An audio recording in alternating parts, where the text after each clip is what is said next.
Hasta parece que Mariano Rajoy ha empezado, no a entenderlo, pero como que a aceptarlo. Era que su primo le insistió en que eso del cambio climático era una mentirijilla. Parece que hay que actuar. Y los acuerdos de París nos han dejado con muchas promesas y pocas realidades. El gobierno español prometió una ley de cambio climático y de transición energética, pero de momento el proyecto parece encontrarse atascado.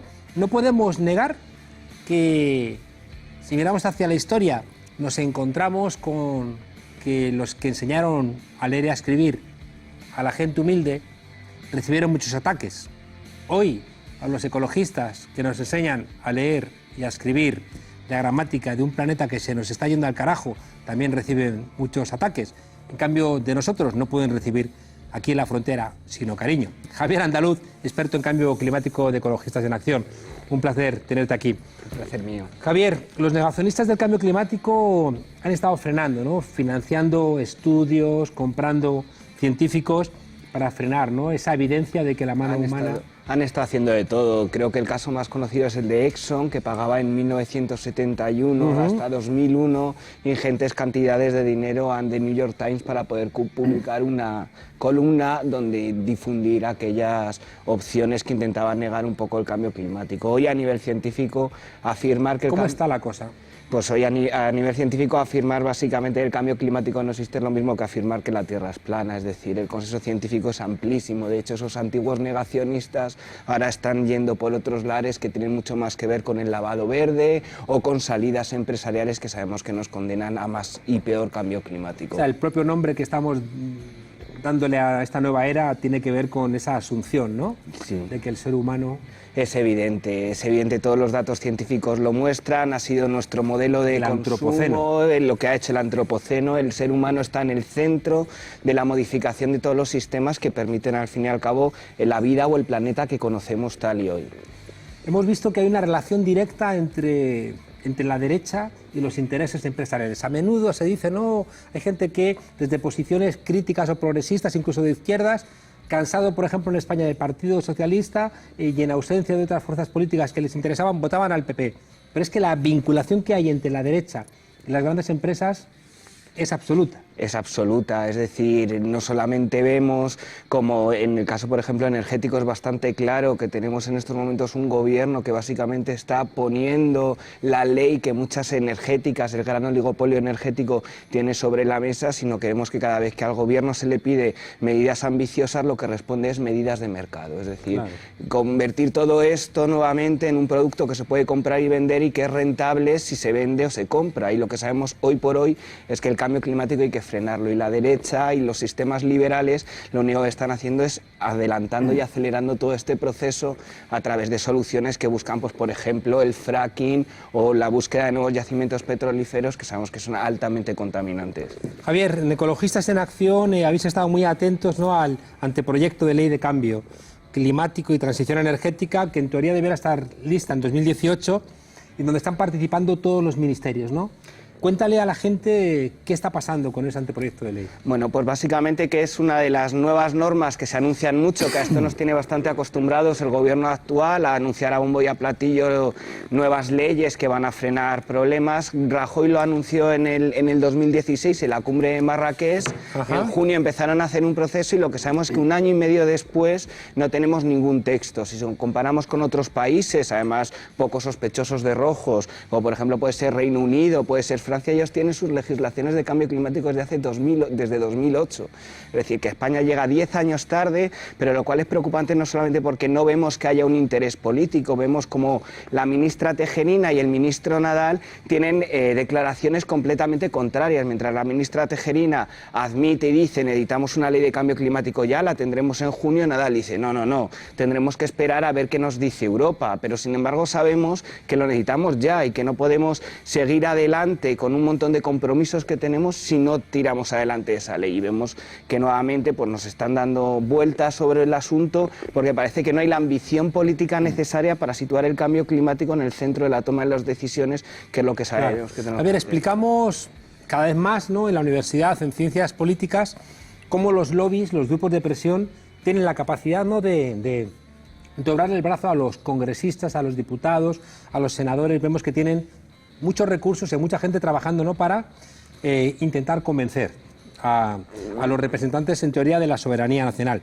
Ahora mismo hay 32 multinacionales, ¿no?, varias empresas del IBEX 35, que están impulsando la ley esta de cambio climático. ¿Qué están buscando? ¿Qué quieren? ¿Qué pretenden? Pues básicamente intervenir a su favor. Quiero decir, las empresas energéticas, a diferencia de muchos responsables políticos, sí que tienen claro que ellos tienen que afrontar el cambio climático, que antes o después el petróleo no va a dar para mucho más y que antes o después el entorno renovable, la revolución renovable es inevitable. ¿Qué es lo que quieren? Quedarse ellos en posesión de esas nuevas renovables, que sea Iberdrola quien, por poner un ejemplo, o Endesa, quien tenga la posesión de esas renovables. Y si vemos lo que pasó en España, por ejemplo, durante los primeros años renovables, vemos que precisamente fueron los individuos y la ciudadanía la que apostó por ella, la apostó tanto que la situó en una posición de debilidad estratégica que luego conllevó todo el tema del tasazo solar y toda una serie de cosas. Pues con este grupo de presión nuevamente se quieren convertir en los interlocutores válidos del proceso de negociación de cambio climático, lo cual quita fuera no solamente a organizaciones como Ecologistas en Acción, sino que quita un montón de ciudadanía que está organizada y que está dando alternativas que son mucho más potentes que las grandes instalaciones de energías renovables que quieren hacer las grandes compañías del oligopolio energético. Ahora intentaremos ver qué se puede hacer. El Acuerdo de París fue la montaña que parió un ratón, ¿no? ¿Tiene algo que ver con este proyecto de ley? El Acuerdo de París tiene algo que ver. Básicamente nosotros, cuando España dijo que iba a asumir los acuerdos de París, tenía que poner una ley sobre la mesa para dar cumplimiento a los acuerdos de París. Sin embargo, bueno, verdaderamente si nos ponemos a analizar lo que dice el Acuerdo de París, no hay nada que sea profundamente vinculante en la lucha contra el cambio climático que fuerce a que el gobierno español, en este caso, esté a la altura del reto. Siempre me acuerdo del sinvergüenza del ministro Soria, que intentó, ¿no?, hacer prospecciones petrolíferas en una zona de España, las Islas Canarias, que tienen todo, ¿no? Tienen aire, tienen agua, tienen todo, tienen sol, ¿no? Y tienen posibilidades además para ser 100% renovables. O sea, una isla tiene una serie de ventajas, en concreto tienen viento, Canarias, tienen todos los elementos para ser un modelo, ¿no?, para el mundo. Sí, pero aún así, o sea, no solamente el ministro Soria, esto es una tendencia que se sigue manifestando. Parece que el gobierno de España, en lo que está más preocupado sobre el clima y la energía para 2030, es una cosa que ellos llaman interconexiones. Interconexiones que básicamente es conectar energética o gasísticamente España con Francia, lo que significa en el fondo es mayor infraestructura. Sabemos que no la necesitamos y sabemos que precisamente nos sitúa en una situación más de debilidad energética. Entonces, Soria en su momento, o el ministro Nadal en este momento, parece que lo único que tiran adelante son proyectos que al fin y al cabo tienen una rentabilidad económica a corto plazo. Y eso directamente hace que nuestras emisiones de gases de efecto invernadero suban. Claro. Javier, corriendo que nos devora el tiempo, hay dos grandes problemas. Uno vinculado al modelo de consumo, ¿no?, con el ganado, que es un gran productor de CO2, y después el otro es el transporte, ¿no?, en el caso de España. ¿Qué podemos hacer, ¿no?, para limitar nuestros dos grandes problemas? El transporte es fácil, dejar de usar el coche. O sea, es una medida básica. Gran parte de las emisiones de transporte se ven exclusivamente a coches, sobre todo en entornos urbanos, con lo cual alternativas de movilidad de la bicicleta o andar, etcétera, etcétera, o retirar coches. Pero los precios echan a la gente fuera de las ciudades, tienen que venir a Madrid a trabajar, o se les pone algún tipo de ayuda o van a seguir. Evidentemente todo esto tiene que ir acompañado de sistemas de gestión que permitan un mejor sistema de transporte público, pero no es necesario atravesar la ciudad o no es necesario entrar, por ejemplo, en el casco urbano para esa movilidad. Es más, los estudios de movilidad muchas veces indican que gran parte de esos traslados de la población que trabaja o que tiene una situación económica más vulnerable no son al centro de la ciudad, son a muchos polígonos exteriores y demás, y no traen tanto ese problema. Pero aún así hay que abordar ese debate, es decir, sabemos claramente que el transporte es insostenible y que en el 2050 debe de estar profundamente reducido, y ese debate es inapelable y habrá que ver cómo se reorganiza y se reorienta todo esto, pero lo que sabemos hoy por hoy es que las ciudades están diseñadas para los coches directamente. Y en cuanto a la agricultura y a la ganadería, que tenemos un problema que en estos últimos años tiene mucho que ver con la industrialización del campo, es decir, España, más allá de los temas alimentarios que son importantes, era una potencia en el medio rural. Lo que hemos ido haciendo históricamente es despoblar el medio rural, mientras tanto algunos ganaderos hacían un modelo de industrialización de la producción agraria, y ese modelo de industrialización de la producción agraria y ganadera es precisamente el modelo que genera cambio climático. Sabemos que otros modelos agroecológicos y más relacionados con las características del medio natural dan respuesta al cambio climático, o sea, no generan cambio climático, sino son capaces incluso de absorber una cierta cantidad de emisiones. A ver, dime algunos elementos obligatorios, urgentes, que debiera incorporar esta ley que se está discutiendo. Pues básicamente queremos que ponga un presupuesto de carbono, es decir, que tenga una cantidad limitada, que sea decreciente y que sea inapelable, que nadie pueda decir, bueno, este año vamos un poco más y vamos a subir nuestras emisiones. No, necesitamos cantidades cerradas. Además necesitamos un plan que consiga eliminar consumos superfluos. Hoy sabemos que uno de los grandes problemas es el enorme consumo energético que tenemos.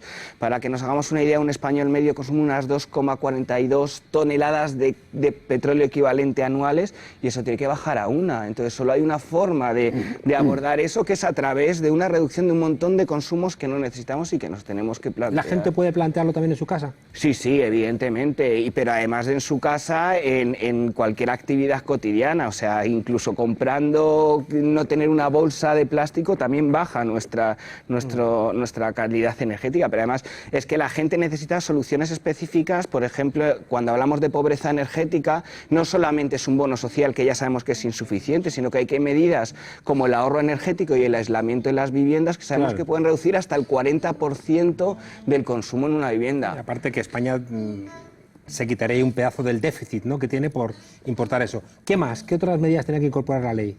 Pues tendría que incorporar también un desarrollo mucho más descentralizado de la energía, es decir, en estos momentos las subastas energéticas priman a quien es capaz de tener más megavatios y más gigavatios juntos. Necesitamos que tener un modelo que se base más en el pequeño distribuidor, que se base mucho más en el vecino que tiene su placa solar. O sea, España tiene un déficit tremendo de instalación de placas solares en tejados, que si lo comparamos con otros países como Alemania, es bastante preocupante. Un último elemento. Y un último elemento, evidentemente, es una completa reconversión del sistema industrial, es decir, seguimos teniendo industrias que son obsoletas, industrias que no necesitamos, a las cuales tenemos que abordar, y tenemos que abordar dando una solución que dé una alternativa tanto a problemas estructurales que hay en España, que van desde el enorme paro, la enorme despoblación rural, a las soluciones climáticas y ecológicas que son necesarias para solventar un problema y generar desempleo. Pues tenemos que ir, pero quiero preguntarte algo. Tengo la sensación de que un discurso muy catastrofista paraliza, ¿no? Y llevamos mucho tiempo defendiendo la necesidad de respuestas urgentes, pero la conciencia crece un poquito, pero no lo suficiente, ante la gravedad del problema. ¿Cómo se solventa esto, Javier? Pues poniéndose a actuar. Lo que sabemos es que cuanto más tardemos en actuar... Tú planteas que hay que democratizar. Hay que democratizar. ¿Y eso qué significa? Significa básicamente que tenemos que cambiar este modelo donde unas manos concentran el capital, la producción y una serie de consumos, a pasar a ser una sociedad mucho más dispersa, donde, por ejemplo, la agricultura no sea de China o no sea de Perú, sino que sea del vecino de al lado, donde las sociedades sean mucho más solidarias entre ellas y consigan intercambiar energías y recursos y no depender, pues eso, de grandes cadenas y de grandes centrales productoras de energía eléctrica. Ahí está la clave de frenar el cambio climático, en que la cuestión energética y la cuestión alimentaria sea un patrimonio de toda la humanidad y no solamente de unos pocos, que es el sistema económico que nos ha traído a la situación actual. Pues queridos y queridas desobedientes, están en marcha las peleas de los pensionistas, están en marcha las peleas de las mujeres, van a arrancar las peleas, las mareas de los jóvenes, pero si no tenemos planeta Tierra, esto no va. Y al final vamos a convertir el mundo en una frontera si no lo paramos. Vamos a ello. Gracias, Javier, y a vosotros y vosotras desobedientes, pues mañana a las 9:15, aquí, sin falta, nos vemos. Hasta mañana, desobedientes.